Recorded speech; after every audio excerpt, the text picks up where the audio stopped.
Thanks, Griff. And joining us now for reaction from the GOP side, Republican Pennsylvania Congressman Lloyd Smucker. He sits on the House Ways and Means Committee. Congressman Smucker, thank you so much for being here. I want to ask you something about something that Congressman Garamendi said. He pointed out, as well as the World Health Organization has also pointed this out, that these new variants are coming from countries that have low vaccination rates.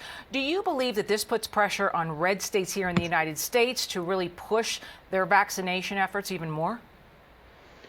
Well, listen, we should be concerned about this new virus. It's been amazing in the United States that we have developed in a very short period of time a vaccine that is effective against the virus. I think it will still be effective against this virus, and I do encourage everyone to get vaccinated, but I also think that is a decision that every individual should make with their doctor. This is a health decision that should not be mandated by the government.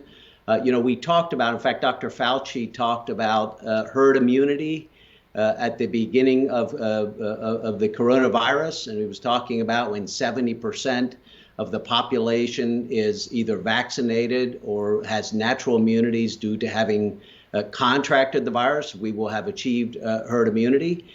We obviously are concerned about this new variant, and we encourage people to get vaccinated. But it's going to be very, very important that we follow the science, and we're still seeing today the impacts that on students' education. We're seeing the impact on mental health. We're seeing the impact on those who lost their jobs and businesses that have been shut down due to governors and the president making decisions that I think was an overreaction and did not adequately factor in the impacts of shutting down the economy. So that would be a mistake to do that again. But again, as I said, we need to follow the science, see what develops, and we encourage everyone to get vaccinated. In terms of this travel ban and the Biden administration deciding to start it on Monday, that gives us this whole weekend for folks to continue to travel. What is your take on this? Do you think it should have started immediately? Well, I think this travel ban, if I understand, is just for South Africa.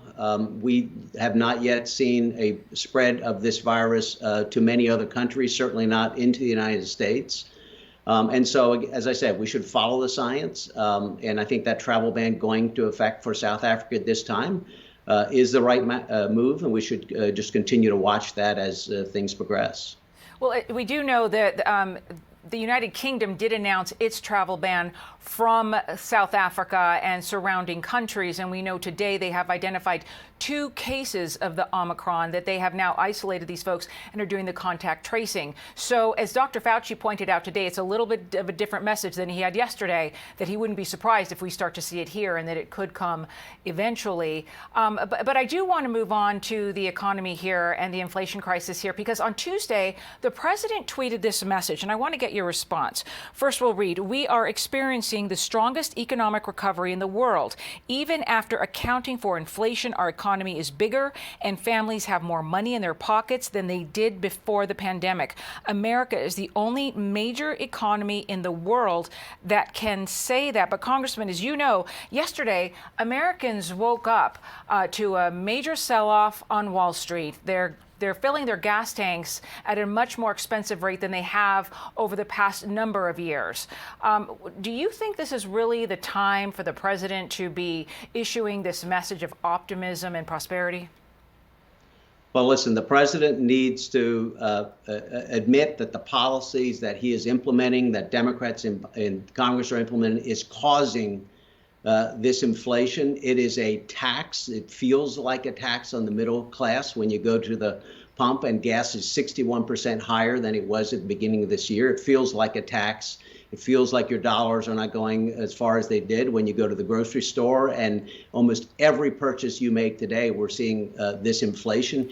You just simply cannot print money, spend trillions and trillions of dollars, expand the money supply without having this impact on prices. And you're going to see with the Build Back Better, or the what I refer to as Build Back Bankrupt, spending trillions more.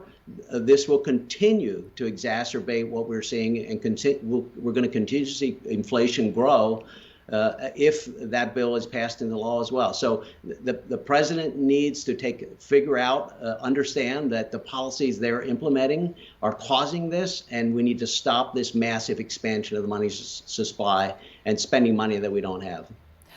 Congressman Lloyd Smucker, thank you so much for your time today. Appreciate it. Have a good one. Thank you.